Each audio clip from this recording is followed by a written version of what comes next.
통상 1장의 두 번째 내용이 건축법의 적용이다라고 할 적에는 말 그대로 건축물입니다. 건축물이다라고 할 적에는 건축물이 어디에 지어든 간에 건축법의 100%를 적용하는 것을 원칙으로 하는 겁니다. 다만 이와 같은 건축물이 뭐 문화재 같은 걸로 이해가 된다는 겁니다. 문화재라든지 고속도로 통행료 징수시설이라든지 뭐 컨테이너 창고라든지 이와 같은 뭐 특정한 건축물로 이해가 될 경우에는 건축법을 100%입니다. 100% 적용하지 않는다, 배제한다는 겁니다. 하나의 건축법의 적용에 있어 가지고의 특례적 조치가 나오게 되는 겁니다. 또한 건축물인데 이 건축물이 위치하고 있는 소재지입니다. 건축물을 어디에 짓느냐라고 하는 소재지.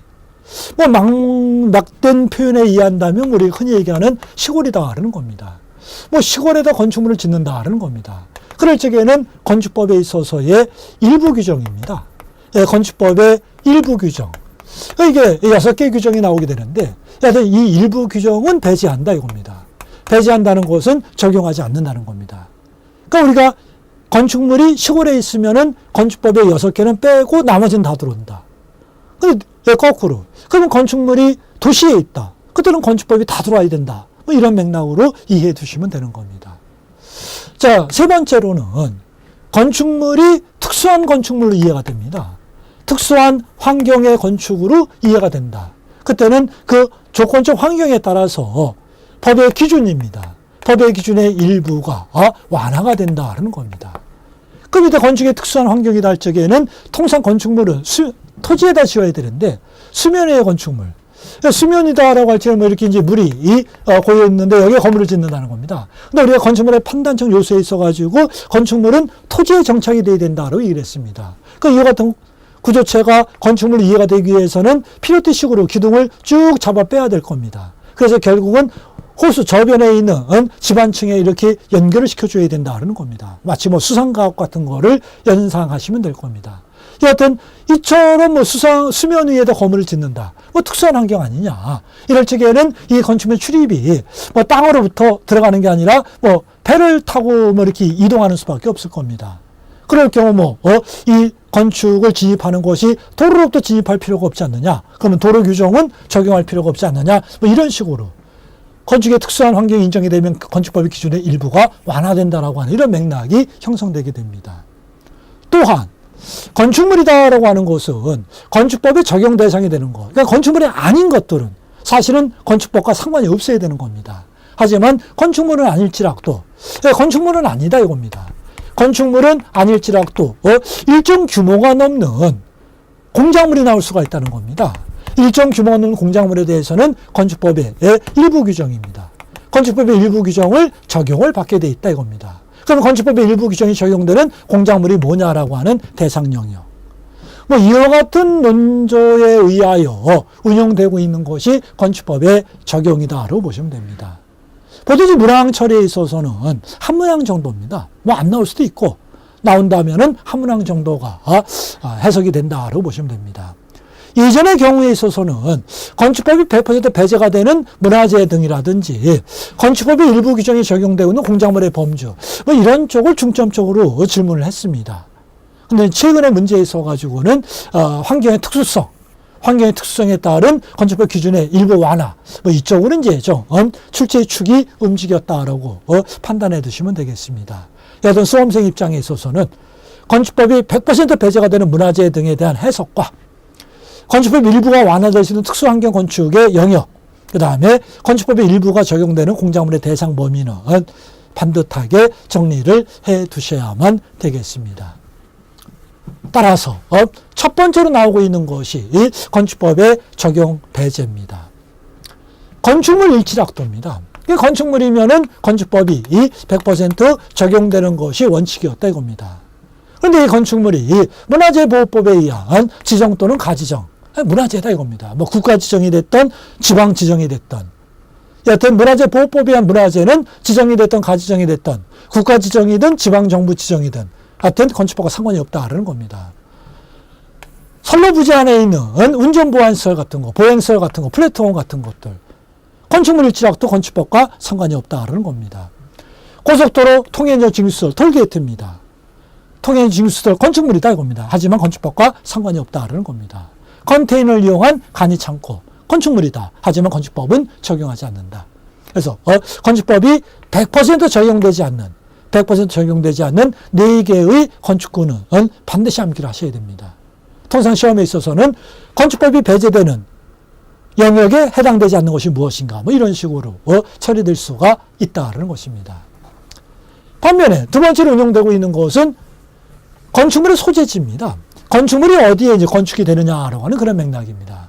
통상 도서지방을 포함한 대한민국 전 국토는 도시지역, 관리지역, 농림지역, 자연환경 보전지역 하여 크게 4가지로 운영을 하고 있습니다.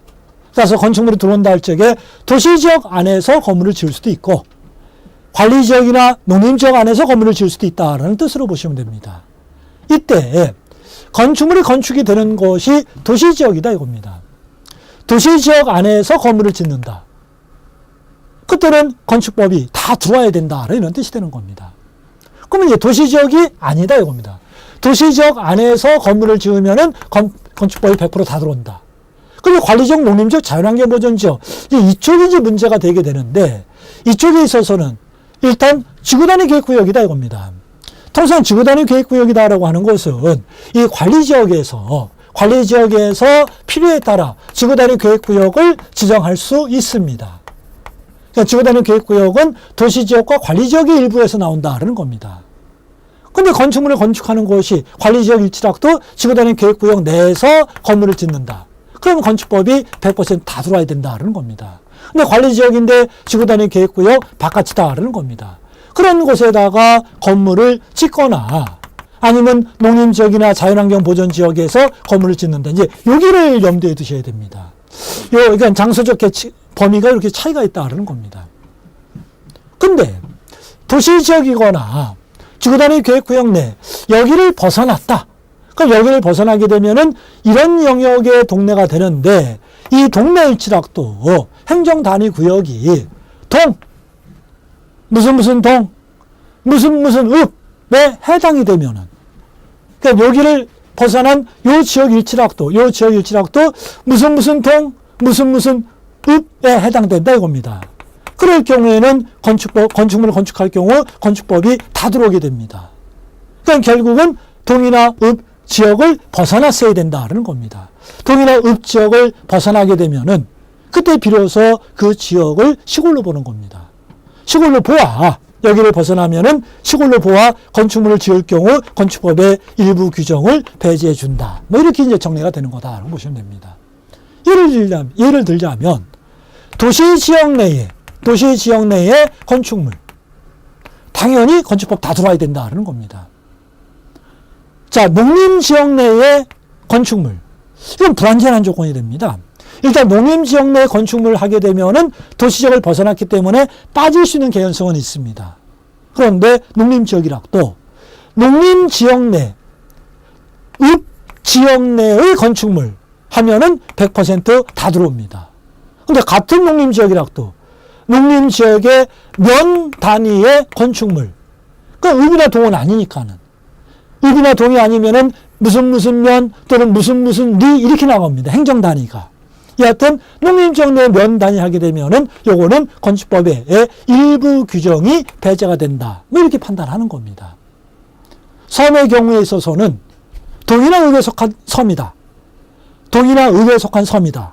동이나 읍에 속하면은 100% 다 들어야 되지만은 동이나 읍에 속한 섬일지라도 상주 인구가 100명이 안 나오면은 상주 인구가 500명이 안 나오면은 시골로 봅니다. 그래서 섬의 경우까지 확인한다면 뭐 조금 부담스럽다라고 할 경우에는 일단 지역적 편차, 그 다음에 도시지역 바깥에서는 지구단위 계획구역을 벗어나야 된다는 거. 자, 그러면 이와 같은 비도시지역 등에 있어서도 동이나 읍 단위를 벗어나야 된다는 거.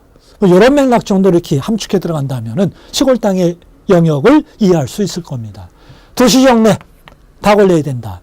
농림지역, 도시지역은 벗어났다 이겁니다. 이때는 행정단위가 읍 또는 동이냐, 행정 단위가 면 또는 리냐에 따라서 같은 농림지역이라도 읍 단위면은 건축법이 다 들어오는 거고 면 단위면은 건축법의 일부가 배제된다라고 하는 식으로 정리하시면 되겠습니다.